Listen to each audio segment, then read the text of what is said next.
Good morning. Welcome to your program, Your Agenda, here on Cignal TV 1 News, Channels 8 and Channel 250. Also available via Facebook and, of course, YouTube and the Cignal Play app. I'm your host, Cito Beltran, thanking you for joining us on this Wednesday morning. And I do hope that things are bright and sunny in your part of the world or in the country.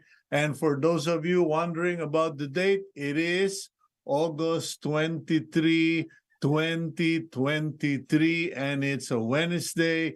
And please do join us because we are going to be hearing, guesting someone I highly respect, someone who has taught the country so much, the Filipino people, regarding political issues, regarding national security issues, and someone who deserves our respect and our gratitude. But before I get into that, let's get to the daily starter for the day. And it comes from Marcus Aurelius. The first rule is to keep an untroubled spirit. The second is to look things in the face and know them for what they are. So to get your day started, know things for what they are and not what you imagine them to be, you fear them to be, and don't allow things to just disrupt your peace, your focus, etc., etc. So that's our daily starter for today. As for me, I would like to start the day with an expression of gratitude. I'd like to thank all of you who are Cignal TV subscribers for continuing to support Cignal. And of course, those of you who support Agenda, maraming salamat po. If you have topics, subject matters, or personalities you'd like to see interviewed here on the program, please let us know via Facebook or email, and we will do our best to get them here on the program. In the meantime, thank you also to PLDT for their home fiber optic internet that allows me to connect with all of you wherever in the Philippines there is PLDT home fiber optic internet. Okay, let's now go to the front page of the Philippine Star. And the front page today is all about, okay, let me just get to that. Okay, the front page is good news, actually. Ayungin resupply pushes through. Philippine vessels have successfully unloaded their cargo of food and provisions for troops stationed on the BRP Sierra Madre in Ayungin Shoal, notwithstanding attempts by Chinese naval ships and maritime militia boats to stop the resupplying mission. In other words, kinulit pa rin, inasar pa rin yung mga resupply boats, but they were allowed, or they continued on their mission, and a statement from the Chinese side said it allowed the resupply mission to proceed because the ships were carrying merely food and not construction materials for the outpost. Sabi nila, ang takot lang nilang mapaaway. Okay, at the top of the front page, we have Department of Agriculture executive admitting that 20 pesos per kilo rice not achievable in 2 years. During a congressional hearing, executives of the Department of Agriculture admitted that the price promised during the campaign by President Bongbong Marcos na aabot sa 20 pesos ang bigas ay wish niya lang. Okay. In other words, it's not possible, especially now that India has said they will not be exporting rice. And now that Vietnam and Thailand have agreed na let's increase the price the same way the Arabs are increasing the cost of fuel. Okay, now, sad news, and please take time to pray for her. Please take time, if you can, to send condolences. The Department of Migrant Workers Secretary, Susan Ople, passed away the other day, yesterday, due to cancer. Yan po ang nasa headline. And I personally feel this loss because of all the cabinet secretaries right now and of all the people who have worked in the field of migrant workers, laborers. Susan Tus Ople was the most dedicated, in my view, and the most committed. So we salute her, we honor her, and we will remember and appreciate the things she has done for the country. And our condolences go out to her family. Rest in peace, my friend. Go with God. On the other side of the paper, we have 54% of Filipinos surveyed satisfied with the Congress performance of the House of Representatives and the Philippine Senate, according to an Okta research. Meanwhile, Toyota, on its 35th anniversary, I believe, okay, has donated. Toyota Motor Philippines donates 35 brand new vehicles to Office of the President. Toyota Motors Philippines Corporation donated 35 brand new cars to the Office of the President to commemorate the 35th anniversary of its operations in the country. President Marcos received the vehicles during his visit to the Toyota Special Economic Zone in Santa Rosa City, Laguna. Maraming sasakyan po yan.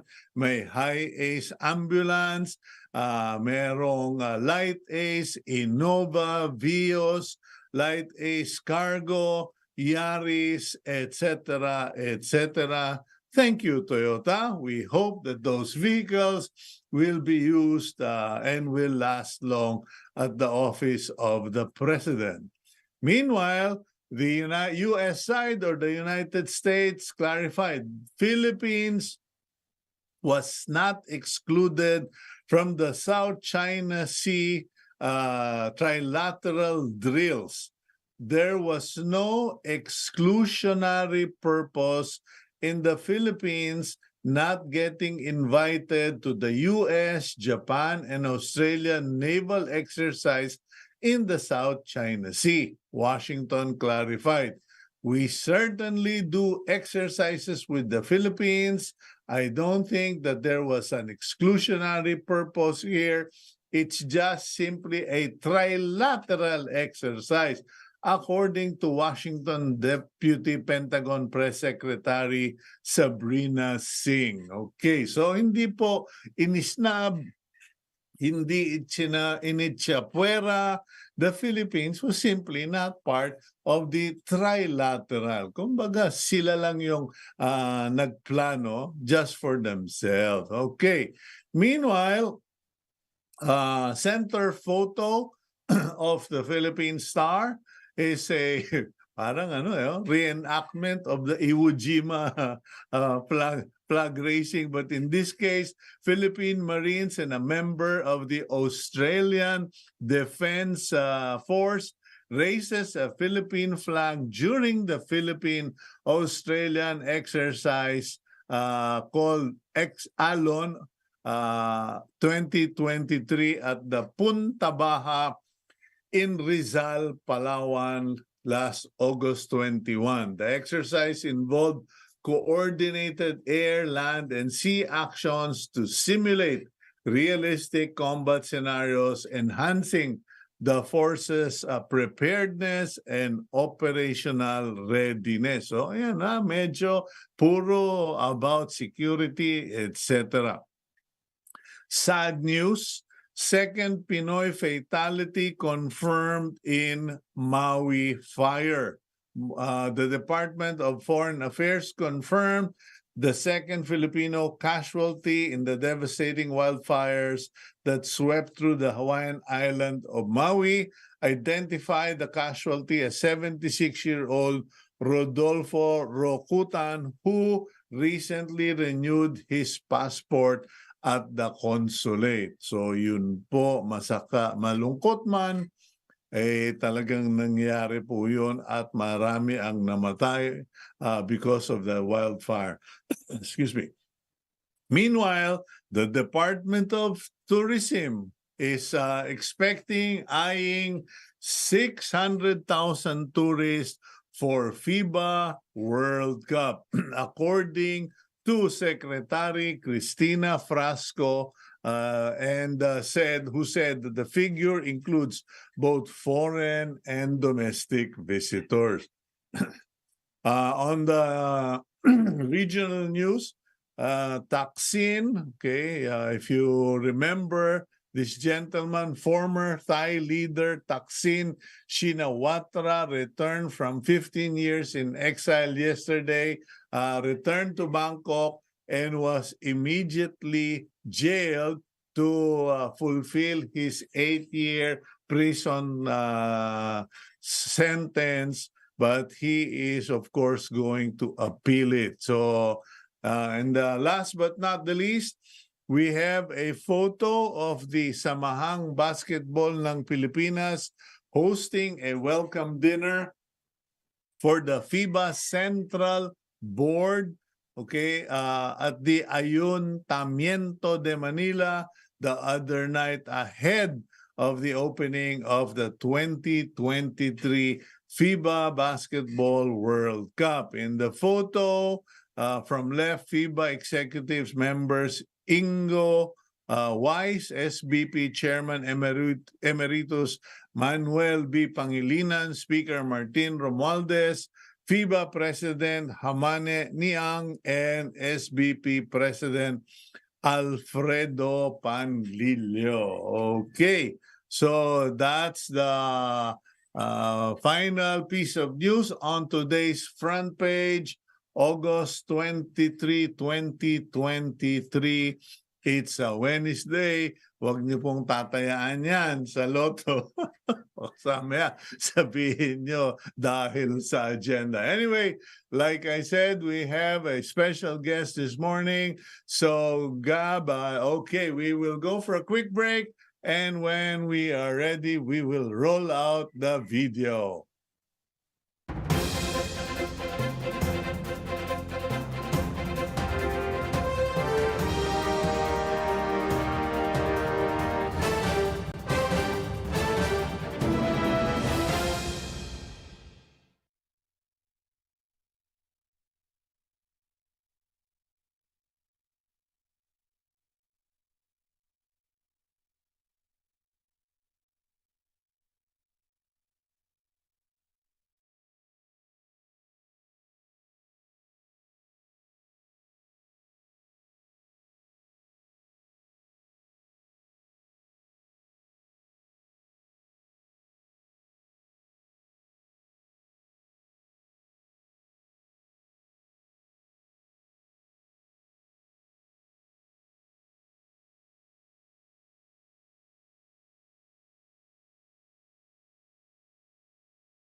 As she vacates her office at the University of the Philippines Faculty Center, Professor Clarita Carlos became sentimental of her memories with that place she called home for 57 years. In her Facebook post, the well-known political scientist said she had to give up her office for the new generation of faculty members. She credited the Faculty Center as an important part of her life as a political scientist. Despite this, Carlos vowed that she will continue teaching in UP, but quote-unquote, in another geography. Let's catch up with her on today's agenda. Clarita Carlos is a well-known retired professor of political science at the University of the Philippines. She has taught and mentored students of her program for over 5 decades. Carlos previously served as the president of the National Defense College of the Philippines, among others. She was also President Bongbong Marcos' national security advisor until she stepped down from the position in January. Carlos is now working as the chief advisor of House Speaker Martin Romualdez on security and defense concerns. Good morning, Madam Professor. Welcome back to the program agenda. Good morning, Cito. Is that your garden behind you? Yes, ma'am. Beautiful. Well, no, this is in Lipa City, and this is where I spend half of the time. Welcome, and are you looking forward to planting your own garden, or napaghandaan mo na ba now that you have some time? Because apparently retirement seems to be not in your books. Retirement is a bad word, Cito. Yeah, meron akong isang metro kwadrado sa Indang. Maliit lang naman siyang tiny farm. Kung ano-ano tinatanim ko doon, walang rhyme nor reason. Well, that's the way you do it. But did you actively prepare? Napaghandaan mo ba ang retirement? Or as you said, it's a bad word. So did you simply redesign your work schedule? Actually, when UP told me to die already because I reached 65, I questioned the rationality behind it, because 65 was really set by Chancellor Bismarck, the German Chancellor, Yeah. and at the time the life expectancy, Cito, was 35 for male and 37 for female. So he did not think anyone would reach 65.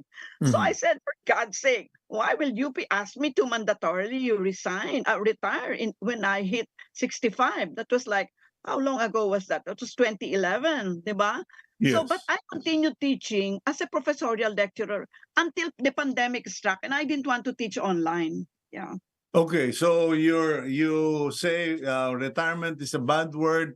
According to the video introduction, you are now going to be working or have been working with Speaker Martin Romualdez.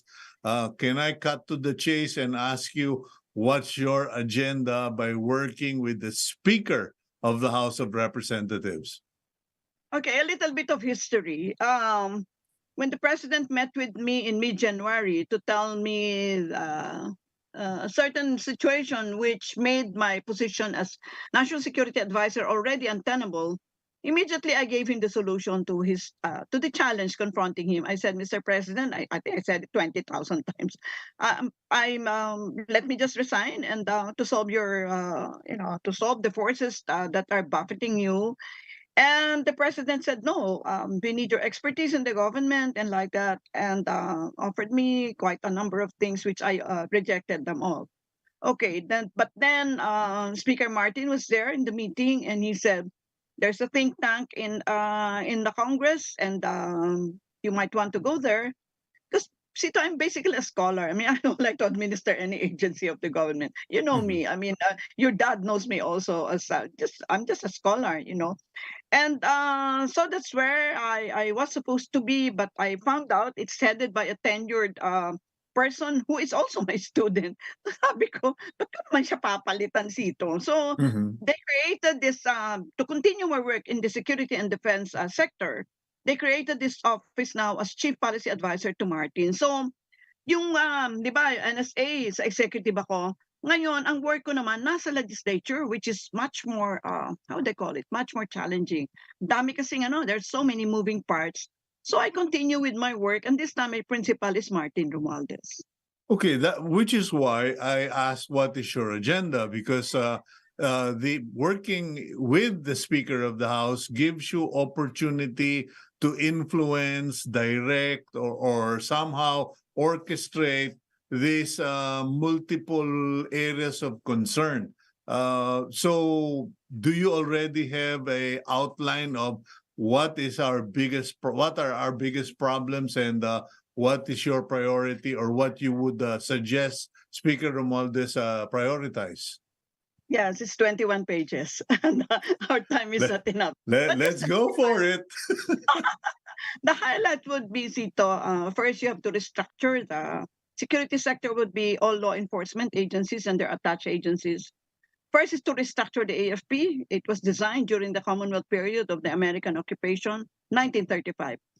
Commonwealth Act number 1. And the geopolitical situation right now, hindi na siya akma, Sito, dun sa structure ng iyong AFP. And Mhm. that one it still needs the green light of Speaker Martin, although I have discussed it with him and the other political leaders in the House, the highlights of which, but yung mga nitty-gritty hindi ko pa na-discuss sa kanila because that's the one that will require legislation. Ako naman Okay. I don't want to cut in rudely, Professor, but alam mo, when you start talking about AFP, even before you say anything, feathers get ruffled. So unahan ko na sila. What needs to be restructured so that we just can, we can just keep everyone calm. What needs to be restructured and why? Okay, once upon a time in the past, brawn was much treasured versus brains. It's no longer the case. Mhm. Now you can collapse an economy through cyber terrorism without a single shot. So why in heaven's name will you have thousands of Philippine Army people? This is not to denigrate the army. This is Mhm. to say that we have to match our defense structure with the geopolitical requirements of the times. And we cannot stay with the structure in 1935, which is well, I was not born there, then yet, no? So, ano na bakit tayo nakatukod doon na hindi na tama yung kanyang istruktura? Ayusin natin to unti-unti. Hindi naman ibig sabihin bigla mo na lang papalisin yung service na yan. No, they will stay, but you will give a higher premium to the Marines, to the Navy, and to the Air Force. Kasi yung karagatan ng inaano mo ang iyong pinoprotekta hindi ba? Mhm. Of course, at a later time, pag yung labanan na ay nagpunta sa land, then that's when the army kicks in. But ang una muna, madidefeat ka na sa karagatan pa lang kasi archipelago tayo So yun ang bigyan mo ng yun ang bigyan mo ng pansin kasi yung headline mo kanina yung sa Ayungin Shoal, alam mo Mhm. ba Sito, ang tagal lang nangyayari yan, ngayon lang sinapubliko ng ng Philippine Coast Guard Noon ko pa sinasabi sa kanila nung NSA ako, nung malaman ko lahat itong mga siyempre binibrief nila ako ng mga intel natin sabi ko, Mhm. isapubliko niyo yan, no? Isapubliko niyo yan para malaman nila kung ano nangyayari. In fact, there are worse things. Alam mo ba meron silang ginawa, hindi ko matandaan kung anong pero NSA pa ako noon Alam mo, inalis nila yung takip ng yung parang kanyon doon sa barko. Mhm. Abi, Sito I mean, you don't need to be military to know what that means na inalis mo yung takip ng kanyon, tapos binalik mo uli. So meron kang sinasabi sa akin, di ba? Yeah, White on white, it's a threat that we are ready to engage you. tell me about it. Okay, at saka yung ganyang yung resupplying, no? Hindi ba, actually, yung Ayungin Shoal kasi pag nakita mo yan, yan parang anong pangalan nito? Buhangin. Kaya nga shoal siya hindi siya Yeah. island. Buhangin siya. Hindi yan makakalapit yung Coast Guard natin yan kasi masasadsad yan So meron silang mga small, minsan ang ginagamit nila, ang pangalan nun, rubber boats, para Yeah. magdala ng mga pagkain, saka yung kailangan ng mga Marines dyan sa BRP Sierra Madre, no? Yang mga water cannon, ang ginagawa yan. Saka lang nito is sinapubliko nila, no? Kanya Mhm. yung one of my last memoranda kay President Bongbong is to really, hundreds na yung note verbal mo diyan, hindi naman na-change ang behavior ng China. How about lowering diplomatic relations, no? Which means gawin mo siyang CDA, i-recall mo sino ba to? Jaime Flor Cruz, no? Tapos Mhm. palitan mo yung ambassador nila dito, si Wang Silian, ng CDA din. Parang si Charge, di ba? Charge Yeah. d'Affaires. Okay. Pero alam mo Sito, siguro I'm going to share with you, hindi naman ito sikreto. Months after I resigned, mid-January ako nag-resign, eh. Inimbita ako ni Wang Silian, Ambassador Wang Silian. Oh, tagal ng aming dinner, siguro mga 3 oras yun, eh. This is what I discussed with him now as a political scientist. Sabi ko, "Por Diyos por santo, umayos naman kayo diyan. Ano yung mga militia ninyo, et cetera, like that.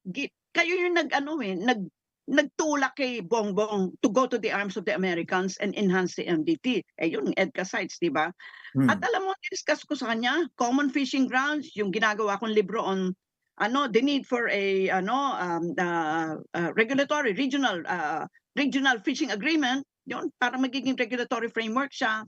Yung Mhm. fishing village to fishing village partnership, alam mo ba, he caught on to it. So akala ko, mami, sasabihin niya sa meeting, sa Politburo, et cetera, pero apparently after our dinner, parang wala, laway lang ata yun. Waste of my Mm. time. Okay, so listening to you, ang sinabi nyo, we should study the setup, the composition, and the forces of the AFP to become adapted to current realities like cybersecurity, more of remote engagement instead of physical soldiers, etc. And now you are talking about downscaling the diplomatic engagement to instead of ambassadors, maybe siguro mga lower rank of officers na lang, etc. What other areas? Because Bongbong Marcos, President Bongbong Marcos got into the EDCA and sinabi ko nga ayan, sipa kayo ng sipa ng Amerikano, ngayon meron tayong in reality, they're almost like bases all over the Philippines. Yeah, let's not quibble with words. They are bases. Kanya lang, let us also remember that the EDCA bases have Filipino commanders. No? Mhm. Kaya lang sa katangahan natin, basahin mo yung EDCA, nakalagay doon, yung mga dinadala nilang mga equipment, sila nang mangingialam, no? Either to Mhm. put it or to dispose it. How we agree to that is our sheer stupidity, but it's there. And if they want to rework it, then they should rework it. That's the reason why. Kasi Sito, mga 7 years akong senior consultant ng Visiting Forces Commission, so alam na alam ko yung likaw niyan, no? So sabi Mhm. ko kailangan merong IRR ang EDCA, ang EDCA. Kasi yung EDCA agreement, ano yan kasi, 'di ba ito yung MDT, yun ang mother treaty mo. Yeah, Ang mga Mutual Defense oo, Agreement. ang nakatukod diyan BFA, NILSA, no? Tapos EDCA and many others, no? Yan ang Mhm. tumutukod sa MDT kasi yun ang mother document. So, yung ginawa naming IRR ng BFA na many years na talagang lampas na sa required hindi siya magtututok sa anong pangalan 'to, hindi siya magiging relevant sa EDCA kasi iba yung tabas ng EDCA, eh. Dapat magkaroon ng IRR ang EDCA para para yung operational definition niya alam ng Amerikano at alam natin pareho. 'Di ba din tayo natandaan mo si Smith Cito yung bata ba na nag-rape ng isang Filipina somewhere sa Olongapo ata. Smith, yung gwapong-gwapong bata na Yeah. Mm. bakit siya kinuha ng US Embassy? Dun siya sa isang container ba nilagay sa loob ng embassy. Kasi nagkataluhan dun, wala pa nung IRR ng BFA, eh. Kasi nagkataluhan ang operational definition ng adequate jail facilities.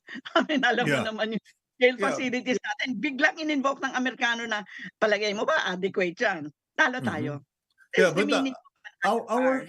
our policies has always been based on history or the past, particularly mga offenses in the past, like with Corporal Smith.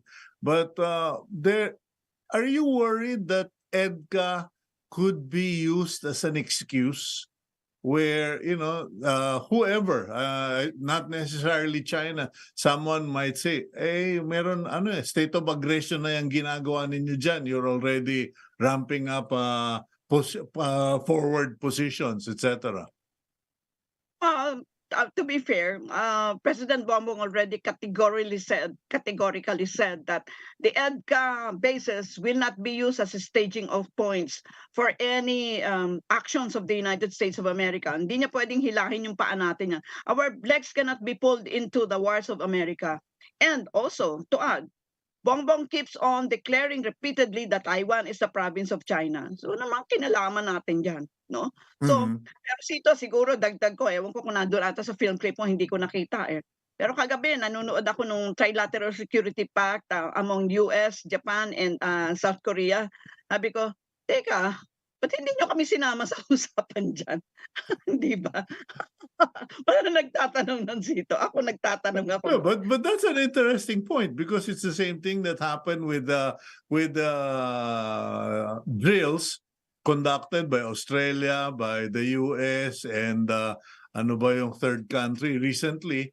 And sabi rin, no, hindi naman namin in-exclude yung Pilipinas, pero amin lang ito. Eh, yan nga ang pangit sa mga amin-amin, eh. Ewan ko yung Rim of the Pacific, Rim Pact, dati-rati kasama ang China diyan. Initsipwera nila last year, 'di ba? Kasi yan ang sinasabi ko, the basic philosophy behind or underpinning what I want to do, what I propose, and I had proposed this in many memoranda to Mhm. for President Marcos, is really to move from the high politics area. High politics is territory sovereignty to the low politics area, which is what I talked about. Ang pag-usapan natin isda. Ang pag-usapan natin yung ano, yung mga ugnayan ng mga marine Okay. scientists, oceanologists, etc. This is where we should go because nobody wants to go to war. Okay, Professor, we'll go for a quick break, but I'd like to pursue that because China has proposed that, but nobody believes China, nobody trusts China, and parang wala namang kayong show of proof eh. Patunayan nyo, and then we can talk. So we'll go for a quick break, and when we return, I'd like to pursue that and also continue with your agenda as far as legislative programs are concerned for national security. We'll be right back with Professor Clarita Carlos here on Agenda.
national sovereignty and territorial integrity.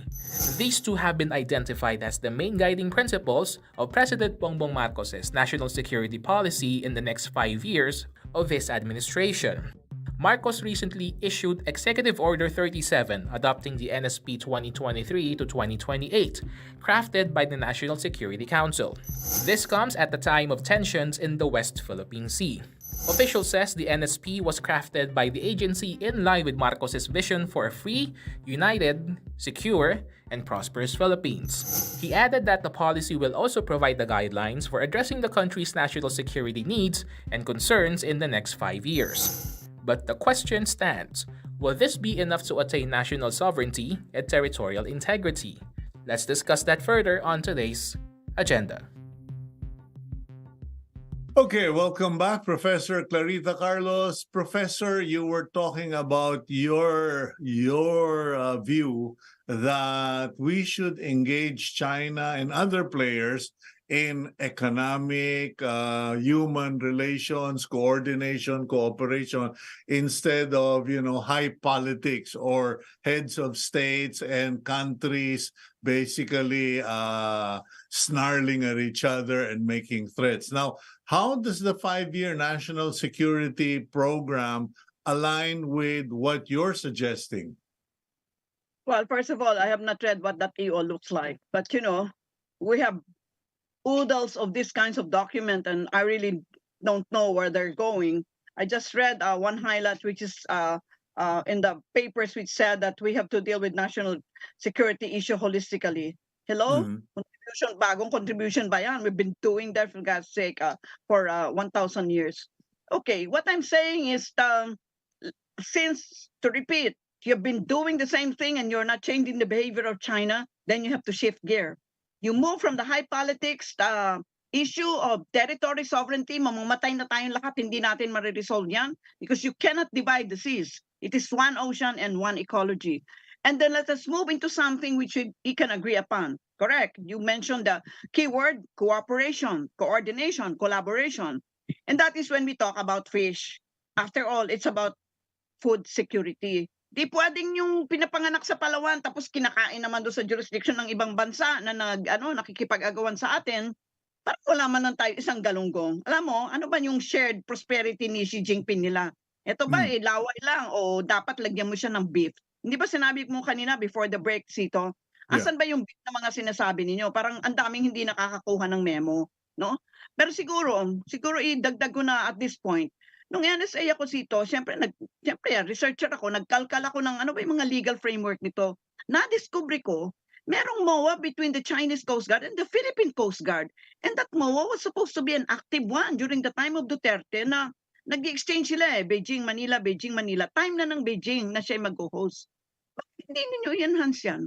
Para hindi kayo nagigirian ng ganyan, why don't you, think through that document, use that legal document para meron kayong modus vivendi, how are we going to deal with this? Imbis na all the time nagigirian kayo, hanggang dyan na lang ba tayo? I mean, nakakasawa na.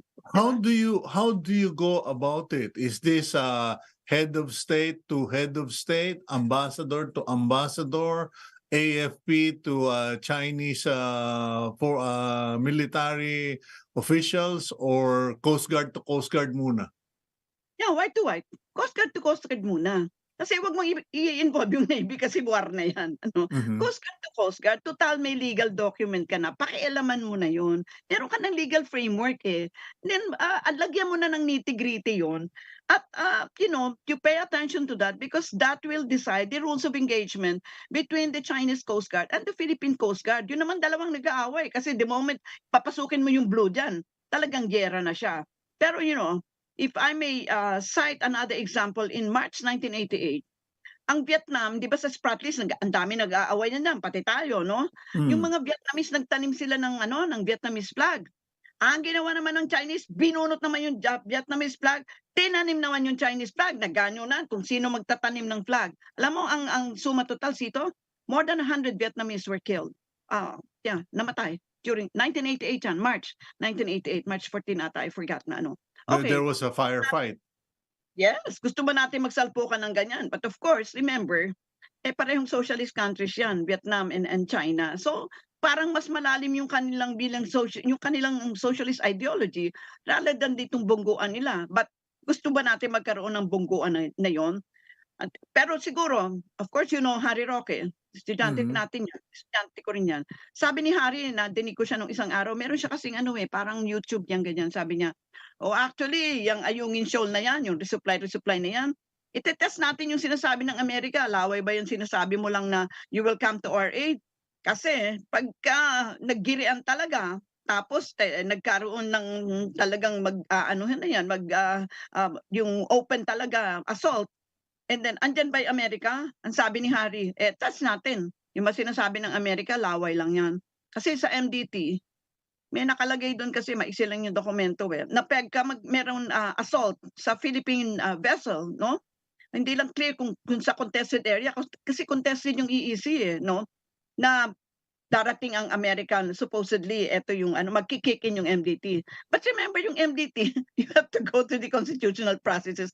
Alam mo naman, dudugo pati tenga mo yan. Basta dumaan ka sa Congress, Well, by the time, wala, siguro marami nang namatay by the time, if at all, they decide that they will come to our aid. Diba? And we have a very chilling example of Ukraine. Ukraine was, not even a direct ally like we are. Parang inudyukan lang sila. Sige, sumama kayo sa NATO, and then bigla nagkaputukan na. At the end, it was the Ukrainian people who suffered so much. I mean, I'm all for standing and fighting for your territory, fighting for your rights. But I don't think there's enough people out there talking about what are the potential costs and consequences when you rely too much on high politics, on the promises of a superpower versus the price to pay? Indeed. In fact, I think one of my contribution as a social scientist being NSA is that I shut down the issue of territoriality and sovereignty. And I said, no one owns anything. The airspace, the land, the sea, we are just taking care of it for future generation. Stewardship should be the philosophy that will underpin all this. Meaning, And that was also the proviso of the arbitral ruling, right? In effect, the arbitral ruling was saying the Philippines have rights there, but I don't know. Could you clarify that, Professor? Ano ba talaga yung sinabi doon? Oo. Actually, nagkakaanuhan dyan sa arbitral ruling kasi ginamit yung word na award, di ba? Akala natin may na-award. But actually, pag napaka-voluminous kasi yung document, but if you had the patience, people who are shooting it down, basahin nyo muna po bago kayo mag-critic, So, ang nakalagay lang doon na talagang maganda sa atin, dinismiss niya yung claim ng China, yung 9-dash line. Yeah. No? Dinismiss niya yon na sinabi walang basihon yun. But remember, China did not participate there, hindi niya in-honor yan. Kasi ganyan ang real politics. I'm sure you know that, Cito. Real politics and international politics is, pag hindi mo yan sinuportahan ng force, abay, wala yan, baliwala yan. Parang, ilang resolution na ba yung nasa United Nations na baliwala lang kasi wala naman siyang naked forces kailangan. Unfortunately, gusto mo mang gumanda yung sinasabi ko, unfortunately, no. The real politics is you need force to support any resolution. Are there enough people on the ground who would be interested or who would support your proposal or your idea that we do the white on white engagement where you are right now? Of course, at the time of NSA, I constituted a group of about 25 experts team, I call them. They're people from mga scientists natin Cito, not necessarily from the UP, no? From all natural and social sciences. And this is what we had been talking about. In fact, Jay Tariela of the Coast Guard presented to us, and this is where we told him, alam mo, i-enhance niyo yung MOA, no? Na talagang pinalabas ko yan kasi ako yung vice chair ng task force on the West Philippine Sea, ang chair nun si President, no? So bali ako nag-chair ng meeting yon. Kasi gusto ko talagang mag-shift ng focus Do you remember, the military wants me out since day one. Kasi sabi niya, yan si Carlos, iniba niya yung definition ng national security. Pero actually, Sito, nagpunta ako sa UN, New York, tuwa-tuwa ang UN sa akin kasi yung concept nila ng national security as health, food, and energy security, swak na swak doon sa kanila. Of course, we are not dismissing yung security dyan from a military standpoint, but yeah, that's just my point. National security, you have to bring it down to the individual level, and that means health, food, and energy. Yun naman yung bottom line eh, di ba? Okay, so let me just pursue that because actually that was supposed to be my first question to you this morning. Kagabi ko pa pinagplaplanuhan itong meeting natin, Professor. Ang dami kong tatanong dahil sigurado mamaya kukulitin ako ng anak ko who is following in your footsteps, by the way. But what are the pillars of national security? Because in the Philippines for the last 50 years, it's always been military. But in today's reality, what are the pillars of national security? The major pillars are human security. If you don't have, why is health number one? If you don't have health, I'm sure, Cito, pag nagkasakit ka, baliwala lahat, di ba? Mhm. Baliwala lahat. All the rest will be, wala lang nandyan na. All in the margins, including salapi mo. Okay. So it should be health, food, energy, in that order, if you want that. Again, we do not dismiss the threat coming from beyond our shores, but we are saying in the order of priority, this will be the order. Okay, why are we saying that? Siguro, let me bring in a Chinese character. Ewan ko sito kung meron maano ka sa Mandarin, no? Ang concept ng security sa Chinese character is a woman inside the home. Does that tell you something? A woman inside the home is the concept of security, which means to be secure as a person, you must have a mother there, a wife, which is in fact the kernel of societal stability. Ganda, di ba? It's really a metaphor for, yun na, hindi ba dikit na dikit siya dun sa human security concept ko? And it's not anything new. Hindi naman yung Clarita Carlos concept. It's just a stark realization that national security is human security. No? You go out of your house ito, may konti kang salapi, pambili ng gas, meron kang kotse, meron kang trabaho dyan sa agenda, maybe at some other things. And ayan, yung anak mo nasa Hague, no? So you have a fairly level of certainty na yung anak mo matatapos dun sa Hague, na your job will continue. Because if you don't have that certainty, either you commit suicide or you commit violent acts. Dalawa lang naman yung pupuntahan mo dyan sa multiple choice mo, A and B. That's why it is very important that the leadership of our country make us feel secure. Secure in our health, secure in our food, secure in our energy. As a renowned, recognized expert in this field, how are we scoring on those three pillars? Various scores, but I think to be fair to President Bongbong, alam mo Sito, hindi ko kilala si President Bongbong. Siyempre nababasa-basa ko siya, governor, yan ano. Kaya nga nung in-appoint niya akong NSA, tuwa ako sa kanya We were talking for 1.5 hours na wala naman siyang binabanggit about being NSA. We were talking about education, foreign policy, ganyan-ganyan. Tapos nung huli na, nag-aayos na ako ng mga kagamitan ko, sabi niya bigla, oh, by the way, Dr. Carlos, will you be my national security advisor? Ang sagot ko naman is very cryptic. Yes, I will. Yun na yun. Okay, ang point nun, siguro, inano muna ni President, sino ba to si Carlos? Kaya maybe I've heard of her and like that, no? So gusto ko yun. Sabi ko, thank you, Mr. President, for appointing a scholar like me and other scholars in your cabinet. Kasi importante na science will underpin any and all of your policies. You know, people who are denigrating the president, please, wag niyo pong gawin yan. Nakita ko po ang presidente for 6.5 months sa cabinet. Every Tuesday kami nagbi-meeting. Si president po napaka-wide reader. Alam mo, minsan ang aming meeting, 9 o'clock in the morning hanggang 2 o'clock in the afternoon. The president umiinom lang ng tubig. Kami kami ng kain sa cabinet, no? Payat-payat nga niya no? And he knows a lot. Alam mo ba, Sito, he was talking about blockchain technology. Ganun. Ako around the table, parang tatlo lang kaming may alam. Gano'n. Alam niya yan. Huwag niyo pong minosin ang kanyang dahil wala lang siyang BA, MA or PhD. Huwag niyo pong minosin si President. He reads and he reads a lot, no? Nakadapa siya sa maraming bagay. Let us help him succeed, for God's sake. But does he have enough people around him? And is he accessible enough? Sabagay, ikaw, you're now aligning yourself with the office of the Speaker of the House in the hopes that legislation and policy can be properly guided. That's a good situation. But in terms of national interest, do we have enough people on the ground? Are there enough linkages to ensure that, the food, energy, health, plus our military or territorial security will be stable or at least secure? Yeah, I think there is a genuine attempt to stitch them together, to crochet them together. But remember, the president, like all presidents in the past, are burdened with the bureaucracy, which is inertia at rest. Any noble policy that you put forward, they can in fact be compromised by a bureaucracy which does not want to act.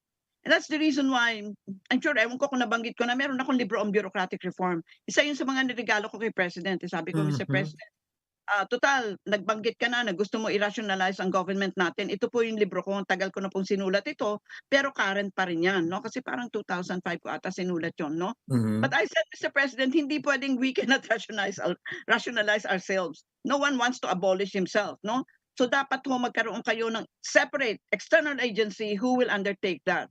And remember, Cito, I only advise. The president can only take or not take my advice, 'di ba? Yeah, but you are hopeful that reshaping of the bureaucracy will happen, etc. So, what are your future plans now, Professor Dr. Carlos? Because okay, you'll be working with Congress or with the Speaker of the House. Where are you planning to direct things for the moment? Because Okay. it's in 2 years, election na naman. Yeah, tell me. Ang ginagawa ko kasi, hindi ba may balangkas ako, 'no? Hindi naman siya puwedeng lahat 'yan isalaksak mo 'yan kasi PNP, AFP, PIDEA, Bucor, ang dami 'yang pagagalawin mo, eh. But remember, 'pag ginalaw mo yung isa, gagalaw yung iba. Hindi naman puwedeng fragmented yung iyong reform. So kailangan humingi ako ng, remember, Congress is very, very powerful in terms of foreign policy, security, and defense kasi sila yung may pera. Hmm. Kasi 'pag walang salapi yan, laway lang yan, eh, papel lang yan, 'di ba? Kanya kailangan kumbinsihin mo yung may pera, and this is the lower chamber, headed by Speaker Martin, na this is where the trajectory of our policy should go. I know that only a small part of the security agenda that I have prepared, no, nakita na yan ni Martin, hindi ko pa lang na-present yan sa mga party leaders doon, no? Only a small part will be done, but never mind, incrementalism, eh. I'm in the third age of my life. In fact, I just turned 77 last month. Sabi ko, oh my God, sabi ko, kailangan talaga magbago Pilipinas dito. Kailangan magbago siya para sa ating mga children, sa grandchildren natin. Ayaw ko na itong, palagi na lang ako nag-struggle to get to where I am, no? Hmm. And yeah, that's important. And it's important also, Sito, if I may say so, that our leadership would be absolutely non-corrupt. Kasi the thing that is really compromising us in Okay. terms of foreign direct investment, etc., ang level of corruption, mayroon daming May hindi pa may natin may I may I pose this as the last question, Dr. Carlos, because na-raise up mo yan. Recently, in the recent history, former military officials, generals, etc., now Mayor Benji Magalong has spoken out against the corruption, and he was supported by another guy who was a mayor in some town, etc. And the thought that struck me is, how far are we from triggering an unexpected force in our nation because of corruption? Because if you study the scenario, we have rice problems, agriculture problems, inflation, fuel. Sabi ko, pag hindi tayo nag-ingat, baka biglang isang araw Thailand na tayo, or Burma, or some other country. What's your reading on that? Okay, if you look at corruption in terms of the tree, 'di ba? Rooted siya, deeply rooted. Ang nagagawa ngayon, sinishake mo lang siya, mayroong konti-konting mga leaves na bumabagsak. Okay. But that's the way it is. Incrementalism, otherwise you go for the Pol Pot solution, 'di ba? And we don't want to go there. And Magalong, I met with him. I went to Baguio on a personal and official visit, and oh my God, Magalong really represents the mayor of the today and the future, no? Gusto niya maging smart city ang Baguio with all its components, no? And sana ma-replicate ni Benji Magalong, military siya na naging civilian, ang ginagawa niya sa Baguio. Yun lang naman ang hinuhope natin, the replication. Mhm. And a lot of that also will depend on legislative changes. And maybe siguro the last few minutes that you're giving me, I want to move into constitutional reform. Why does a structural reform matter? Because if you change the institution, and this is the quickest way for social change, behavior will change Okay. concomitant. Rather than Okay. sabihin ko, "Sito magbago ka ha," hindi ka magbabago actually. So, Okay. babaguhin ko yung mga istruktura around you. Oh. Well, Professor, I'm happy because I'm not saying goodbye to you because akala ko magni-knitting ka na lang at mag-gardening. Clearly, you and I are going to spend more time on air because you are always a well of wisdom, experience, and you are a patriot. And for that, we thank you for your services at the UP. But we look forward to your contributions in the House of Congress as an advisor, as a policy planner. And may God bless you. May He give you more years and give you joy in your private life and in your work. God bless you, Professor. Thank you so much and good morning, Sito. Okay, good morning, Professor Clarita Carlos. And now let's go to our blessing for the week. And it comes from Johnson Oatman. When upon life's billows you are tempest-tossed, when you are discouraged, thinking all is lost, count your many blessings, name them one by one, and it will surprise you what the Lord hath done. Johnson Oatman. Thank you very much for joining us this morning. We hope you learned a lot. And as the good professor, Dr. Clarita Carlos pointed out, the change must begin with each of us, in each of us. And let me add, change can only happen when you ask God to lead you. Thank you for joining us. God bless all of you. Please keep it here on One News.